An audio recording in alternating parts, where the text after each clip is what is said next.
কবরখোরকের স্বভাব ছিল রাতে খাবার খাওয়ার পর সে প্রায় কবরস্থানে একটু হাঁটাহাঁটি করত। এক গভীর রাতে হাঁটার সময় তার দৃষ্টি পড়ল সদ্য খোঁড়া এক কবরের ওপর, যেখান থেকে আস্তে আস্তে ধোঁয়ার মতো কি যেন বের হচ্ছে।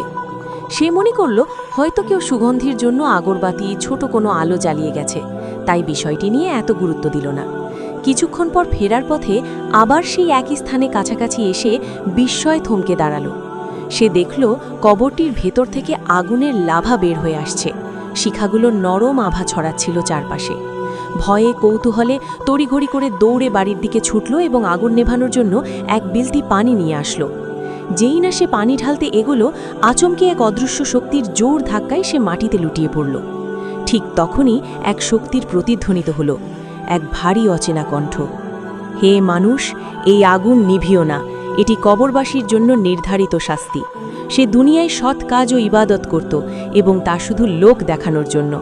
বাহ্যিকভাবে নিজেকে পরহেজগার হিসেবে উপস্থাপন করলেও তার অন্তর ছিল ভণ্ডামিতে আচ্ছন্ন। তাই তার এই পরিণতি, যাতে অন্যরা শিক্ষা নিতে পারে।